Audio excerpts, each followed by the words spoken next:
What's going on, guys? I'm Adam Calhoun. Today, I'm going to tell you the story of me in church. My good friend, Ryan Upchurch. There's a lot of people that think they know or like to tell their own stories. They have no idea. But I don't think I've ever told this publicly, you know, how this all happened. So most of you should know, obviously I worked in the trades my whole life. I was in the union. And one day I made... All right, so here's what I want to say on that. Adam, you're not obligated to tell us anything about you and Upchurch, but obviously it seems like it was, I don't know if it was outside pressure or anything like that, but you're not obligated to tell us anything about your personal relationships, man, but let's rock.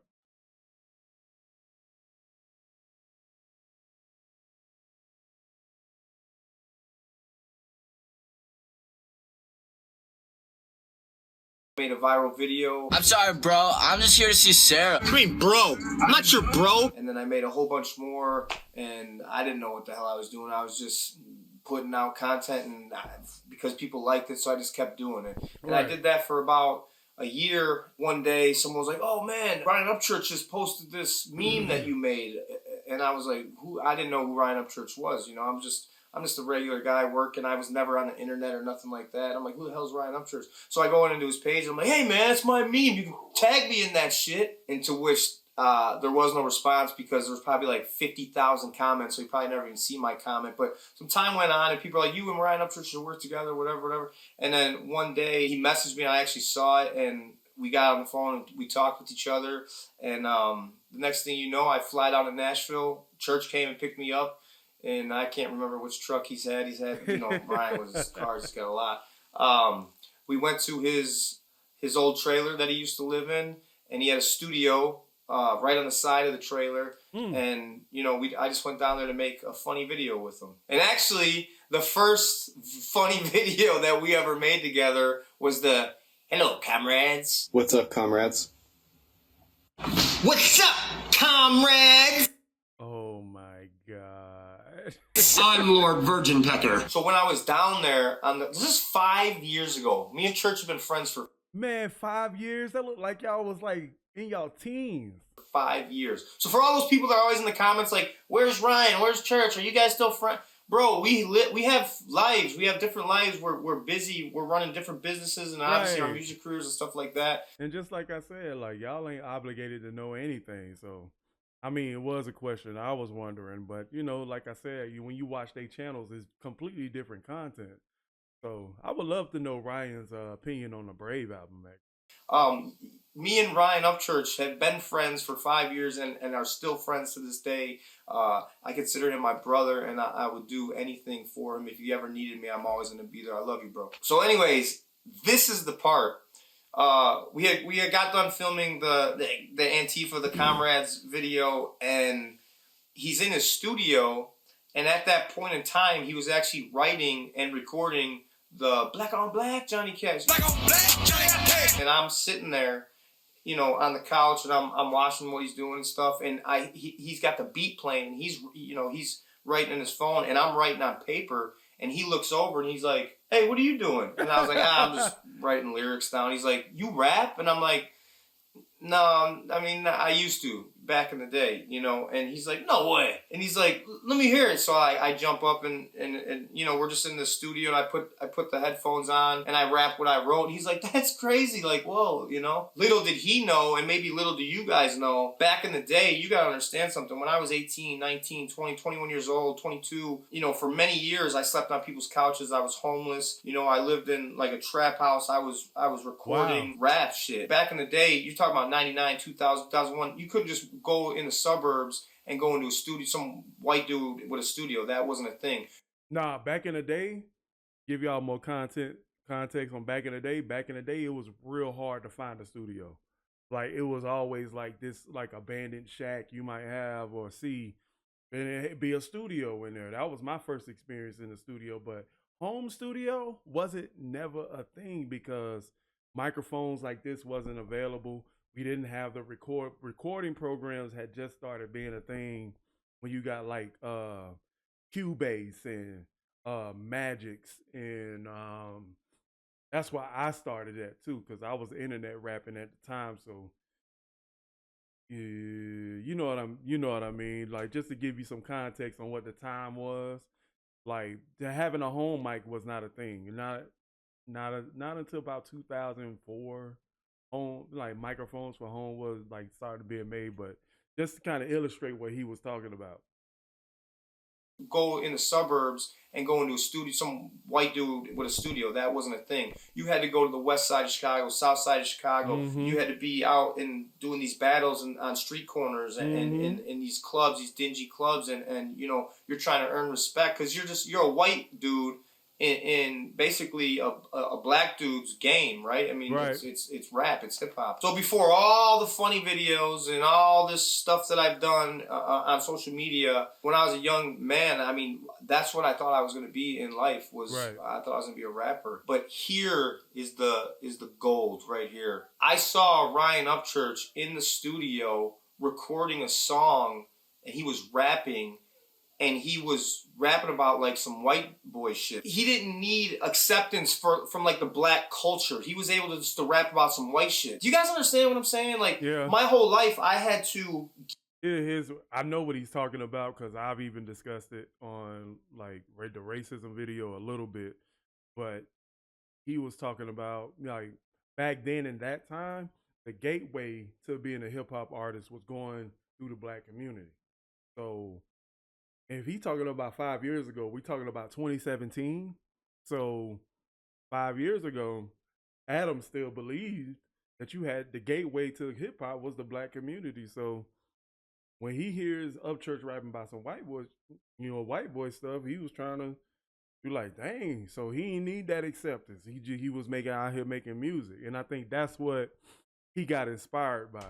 If he going that way. Just to rap about some white shit. Do you guys understand what I'm saying? Like, my whole life, I had to get acceptance from the urban community, and I see this white dude in a trailer in the middle of nowhere, Tennessee, rapping about just some shit that, like, I'm like, wait, you're telling me that white boys can just rap about some shit that we do, and people are listening to this? This is a sign. Let's go, sign me up. You know what I mean? So, anyways, I go home and I think about this, and I'm like, this is.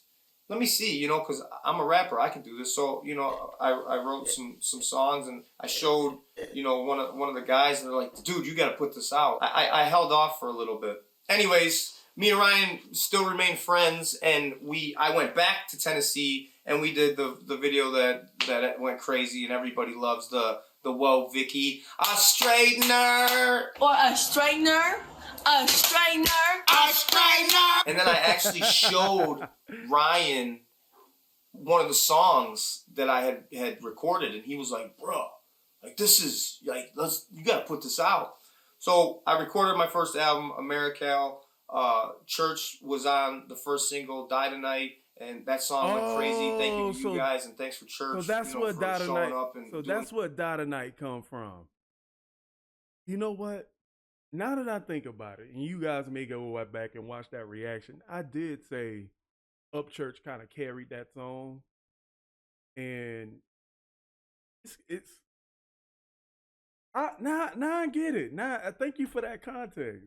Now I get it. And that song went crazy. Thank you to you guys, and thanks for Church, for showing up and doing the music video and everything like that. I mean, this was a massive video. I didn't know it at the time. It was a massive song. I didn't know it at the time, but you guys know what it is. I might die tonight, but if I do, I'ma be okay. Just think about this. I was a young man at 20 doing this shit. Fast forward 15, 16 years, and I see a young man, Ryan Upchurch, doing the shit that I loved, but I didn't have any love for it anymore because it was like, that's never going to happen for me. And I see this kid, he was young at the time, he's still young, but he was really young at the time. He was only like 25. I see him rapping. He gives no fucks. He's doing his thing, and I'm like, it sparked a whole new thing, a whole new chapter in my life. And I owe me getting back into music and rap and shit like that to Ryan, and this is shit that people don't do. You know what I'm saying? Like, they don't give respect to the motherfuckers that really got them back or helped them or whatever. And then you hear these people like, oh, if I had Adam's platform, I'd be as big as him. No, you wouldn't. Who gave me this platform? I had this platform. I built this platform. You know what I'm saying? And or oh, if I had a feature from Church, I'd be huge. No, Church has done features with all these country rappers, and where are they at? Where are they? You know, I had the drive, the ability to rap, the just the work ethic to go crazy, and I was always chasing Church down, to be honest. Like, Yeah. I know he did so many albums in so many years, so every year I'm pumping out as much music as I can.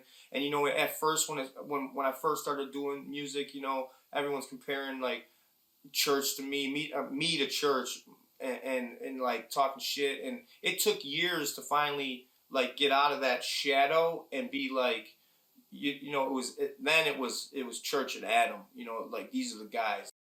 And a lot of you guys, you call what we do country rap. And I get it, it's cool. But I feel sometimes like it's selling us short. Church is a rapper. I'm a rapper. Like, we can hang with any, like, mainstream rappers. I feel like Church came in the game and changed independent rap history and, you know, made this big, like, rush of all these people being like, oh, this is country rap. And then I came in the game and was like, you know, this shit's whack. A lot of these dudes are trying to do what Ryan was doing because they're fans. And I'm like, I'm a rapper. I'm going to make these dudes have to rap. And then now you don't see none of these dudes rapping no more. You can't just be some guy that is a fan and thinks you can rap. You didn't put in 20 years or all these years behind the mic and in a booth and living in couches and in cars. Like, you got to be able to rap. So country rap, there's rap, John Broadnax, you know, like I say, Church got me started, and I love him forever for that and always have his back. And when I got plugged in and I kept doing my thing, I've given you people like Broadnax. You know, that dude is an animal. He's one of the best rappers, period. And I've helped a lot of people out in their careers, you know what I'm saying? I'm always there. I always show up for the good guys, you know what I'm saying? I do this for the good guys.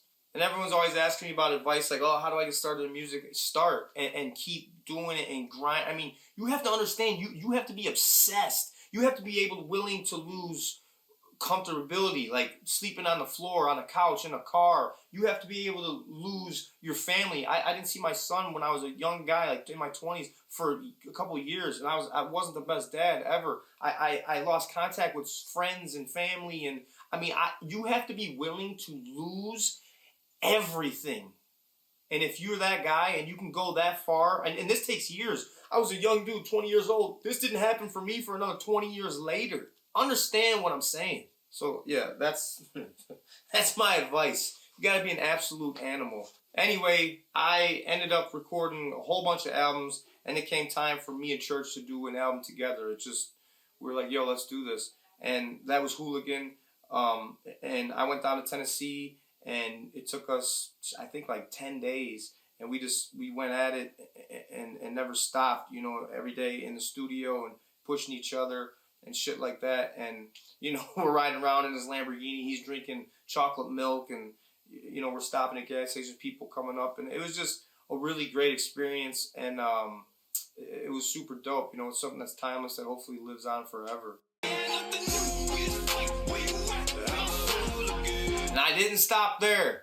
I kept going, dropping more albums through the whole time. That's my boy, that's my guy. Out of all the guys you meet in this industry and social media and music, it's most of them are trash people, garbage human beings. And, you know, me and Ryan have been friends and still friends to this day. You know, there's lots of times you guys don't even know we're sitting out by his bonfire and you know, just sitting there. You know what I mean? He's been around my son, and it's been a really good relationship. And you never see me around people that are shit people. You know what I'm saying? And I like to say the same for Ryan. It's actually very cool. I was there with him when he had the trailer, right? And I lived in this little shitty duplex. And then I remember when he got the house up on that hill. Ryan, what the house, you know what I'm talking about. I love that house. It was a beautiful house. You know, and then I had a townhouse. And then, you know, he got Ghost Ranch, and, you know, now I'm in this house. And it's just like, you watch our careers and you watch our life, and he's became a young man. I became an older man. I got grays now, and you know what I mean. Taman's 22, and for everyone who's always asking and they don't know the real deal. Hey Kev, hand me that real quick. Like this music shit and all this social media shit, it really changed my life, my son's life, my family's life. You know what I mean? That's a picture of me and Taman, which is one of my favorite pictures. But this most legendary picture in my mind, in my opinion. I mean, come on, man. That's a whole other story. Jelly Roll and Struggle Jennings. I mean, those guys have helped. Those are guys that I call when I need an outside opinion or advice, knowledge. Jelly Roll is crazy with that. That's a guy that I can ask anything. He's always there. And then, of course, you got Struggle Jennings, who's always like, Bubba, come on, man. It's amazing. This is great. Struggle's always very positive. But those are the guys, man. Struggle Jennings, Jelly Roll, and Upchurch. And Demon Jones, of course. I call him Leonard. The guy in my life who was my father figure was my grandfather, and he was the best man that I knew.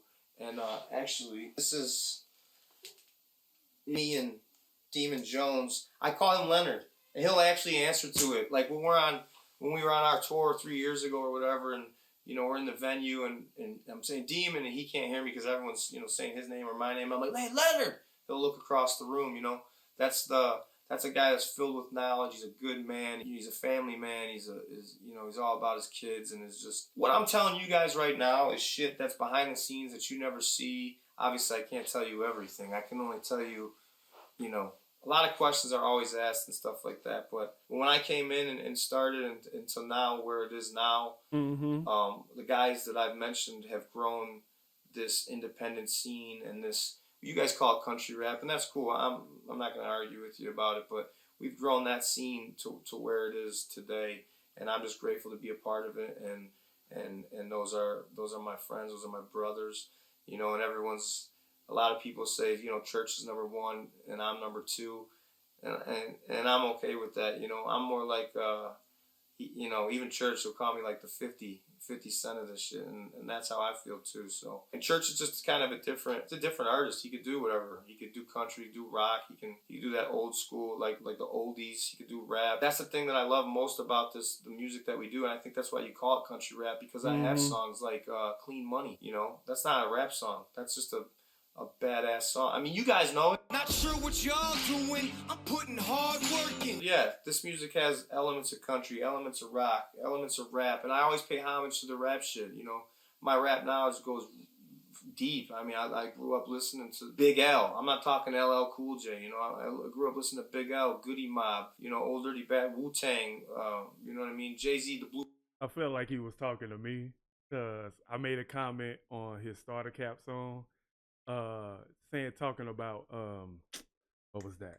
Big L, and I thought he was dissing LL Cool J. That's why he said that just now. I wonder why he said that like that. Listen to Big L, Goody Mob, Old Dirty Bad, Wu-Tang, you know what I mean? Jay-Z, The Blueprint 2 was one of the best albums. I think that changed rap, changed how I rap. And that's another thing you guys notice. I'm very heavy East Coast, how I rap is very heavy. Ooh, I got it right. I got it right. Shit was banging. Cameron's one of my favorite. Obviously, Outkast, a lot of the Southern rappers. I mean, there was just different eras, and I've been around them all. And as far as music in my ear, I love it. But anyways, that's the story of me and my good friend Ryan Upchurch. That's my brother. For everyone asking, there's your video. I love you guys. What's going on, guys? So I was right. He's heavily East Coast influenced. Now, when he said Blueprint 2, that's what like his beats, especially on the starter cap song, they sound like Dipset beats, and his delivery is East Coast. And just for him saying that he inspired by East Coast rap, that just proved that my breakdown was kind of on the money. And he commented on that video too. But it's nice to hear his roots on where he came from and how important Ryan Upchurch's influence on him.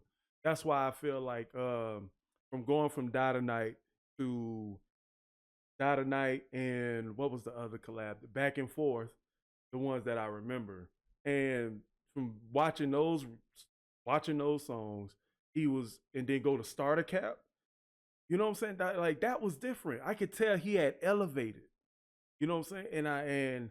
And I can definitely see that spark in him when we was reacting to raps too. So that's crazy, man. And that's a good story, man. You should, Adam, you should give us more of that. You know what I'm saying? Give us more of that. Actually, man, for all the rappers man, you guys should become more content creators. You guys should be because I know you guys are busy, man. Just do reactions to independent artists or do reactions to anime rap or whatever. You know what I'm saying? But we definitely need to see more of y'all faces. So I catch y'all in another one. Peace.